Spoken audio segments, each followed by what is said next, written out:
Hey, it's Williee Armellini with Flowers and Scents with your floral industry buzz. Oh, this is an exciting one. I'm happy to report I got Dave Legge and Bill LaFever to sit down and give me an interview based on their new acquisition.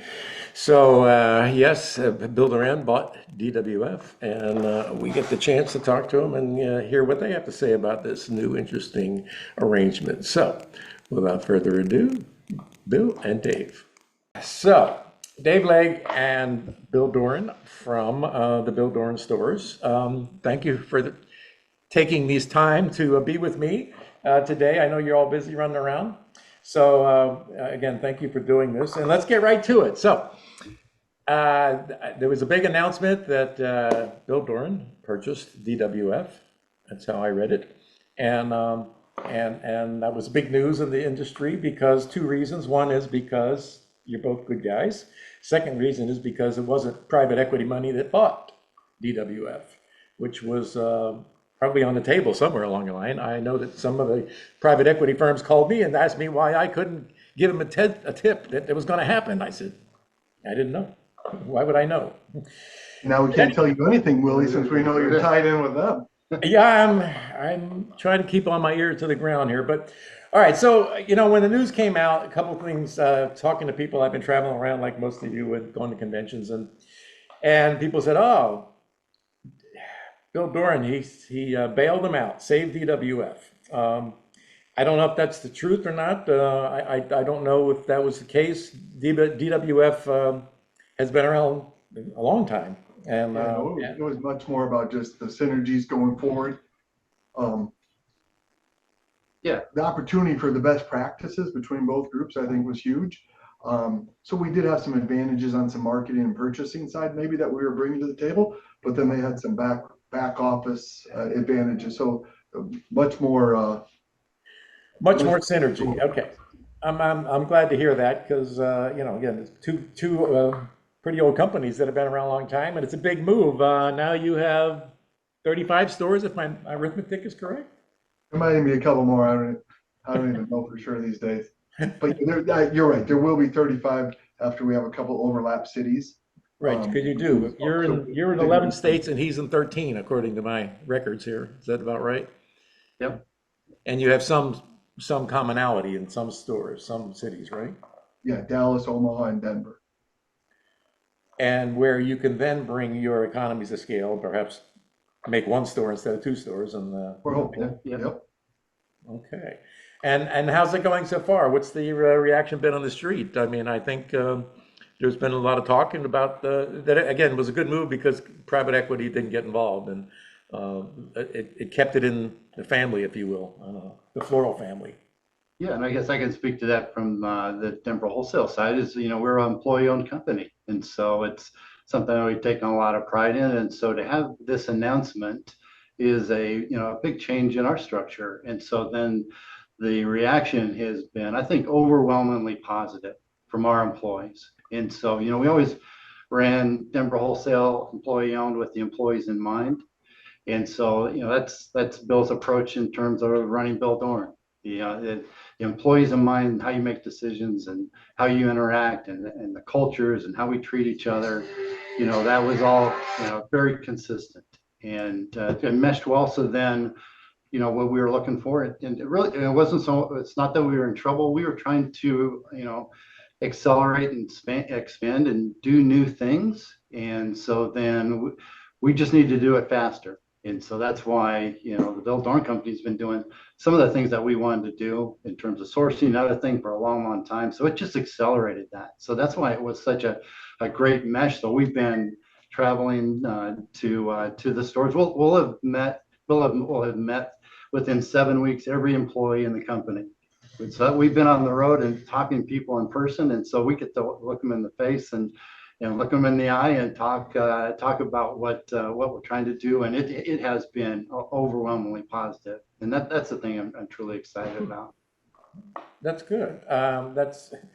It's good when the employees buy into it, and again, it's not you're not being bought by the low ball guy on the block there, So you uh, purchase now, and if I'm correct now, so DWF was an ESOP and Bill Duran is not, is that correct? Correct. Right. All right, so then you had to sort of mitigate all that and sort of pay everybody out, I guess, or something. Yeah, exactly. So I bought the stock from the ESOP, so the ESOP ended up having cash. And Okay. it will then get dissolved. And we had, I think Dave calculated, we had 15 or 16 different entities between legal teams representing, all the different entities, as well as accountants on both sides, just to make sure we did this, as accurately and legally and dotted all the I's across the T's. So that, in essence, the transaction really was the stock got purchased out of the ESOP and cash went into the ESOP. And then the ESOP And that could be distributed. because they Right. have To the shareholders. there are rules and laws related to that they'll follow, to the T. Yeah, so selling a ESOP is very complex, Yeah. very, very, very complex. And like Bill said, we have 5 sets of attorneys to get to a purchase agreement. And I know how we got to that. Sometimes I look back and wonder how we made that happen. And so it is extremely complex, and I always compliment Bill on his patience and commitment to it, because it was an all-out effort to get to that. Yeah, and well, look, Bill's a pro at this. He took down Greenleaf and a couple other stores, so I mean, or chains, so he's not unfamiliar with the process. An ESOP probably was a new twist to it all. Commonality, though, I'll just say, is it's all great people, great additions to our team. Where the branch manager or corporate people or great salespeople, in all those acquisitions, it's been about the people, that's for sure. It's awesome to add another 240 really good people that are dedicated to the industry, know their customers, know the product. So it's been very nice from my perspective to know the cultures and the mentalities really fit well. Well, as you and I have often discussed, you would take on any store that had a good manager, Yeah. and would run like hell from a one. If it didn't have a good manager, it's not going to work. So, and we've all witnessed that over the process of years, watching companies that didn't have good managers or control of their managers, perhaps is a better word, and where the managers were perhaps running the show instead of the corporate office, and that doesn't always work. Sometimes it works, but you get very reliant on one person in a store, or it can be too reliant. So now, what happens now? So now you're the biggest wholesaler on the block. What lies ahead? You've got some challenges. I think you're on Trace and you're on Comet, so you've got some issues, technology and dealing with. Issues, or is that a solution to be able to have both and get the best of both worlds and work with both companies to see the best way to move forward? I think it's an opportunity for both computer systems to show us what the best is out there. Ooh, put them to the test. I like it. Yeah, and the other thing we've told the employees and our customers is that nothing changes from day one. So, we're a wholly owned subsidiary of the Bill Dorn Company. So our employees stayed employees of the DWF company. So we're going to change our branding, and we're going to be part of Bill Dorn and it's to our customers going forward, but we'll stay a subsidiary for a period of time. And what that does is it gives us an opportunity then to what we just said is to, whether it's computer systems, whether it's benefits for employees, whether it's other things that we can set side by side and analyze and come up with the best. So we're thrilled to be part of a much bigger company, because there's just more resources for us to do those comparisons against. Yes, and he has resources, so I'm glad for both of you. Yeah.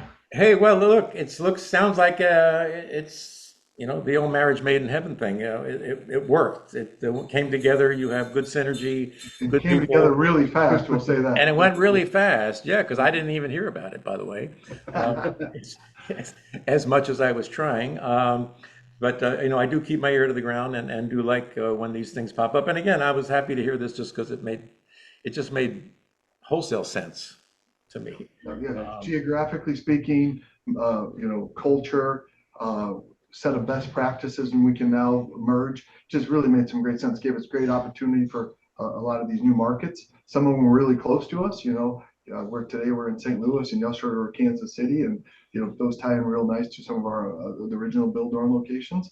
and then also increase our footprint out west a little bit. So exciting from that perspective. And, but, obviously into Michigan and Tennessee, some great markets for sure, and with great people. And now we're going to bring some additional tools for our managers and salespeople to be able to offer additional items and marketing and things like that to hopefully enhance for the retailers in those markets. Well, I'm sure you're not done yet, so I'm. I'm getting older, Willie. I know don't you how can- many more I got in me. I don't know how much more you have in you either, but I suspect it's not over yet. And hey, well, look, gentlemen, I thank you for your time. It's been very interesting to see what's happening. And by the way, I think this is almost proving Peter Moran's prediction 20 years, 30 years ago. I don't know. I don't know if that we referenced this the last time we talked when I did. Yeah, I know. And Model Zero.